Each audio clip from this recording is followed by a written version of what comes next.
candidats que nous sommes en train de préparer pour la Côte d'Ivoire silencieuse. Et donc, il est déjà utile pour être témoin de cette page de l'histoire politique de la Côte d'Ivoire afin de rendre compte. Et donc, c'est un communiqué que nous allons lire, à la suite duquel nous aurons la parole, éventuellement pour poser des questions. Merci. Docteur Camara Laurence, la porte-parole adjointe de la nouvelle alliance qui vient de se créer entre le président Vincent Kondi et le honorable Assalé Timoko. Alors, parlez-nous de cette alliance. Vous étiez présent dans la salle. C'est une alliance qui vient de se créer entre deux leaders politiques majeurs, qui représentent vraiment la société civile et qui portent la voix de la Côte d'Ivoire silencieuse.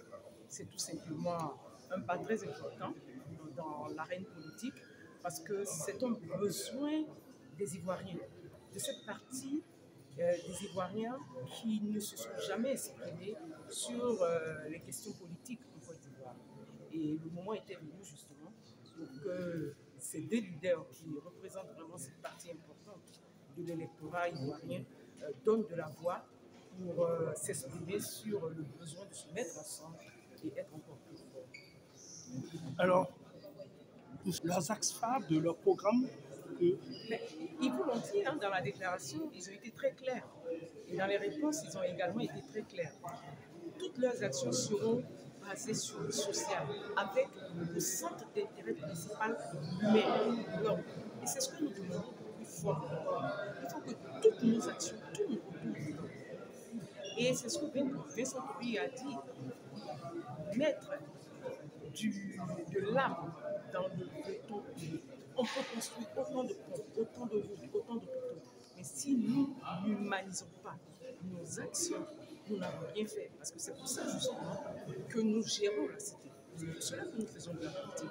Et si la politique est déshumanisée, il n'y a plus de raison que ce soit une activité portée vers les autres.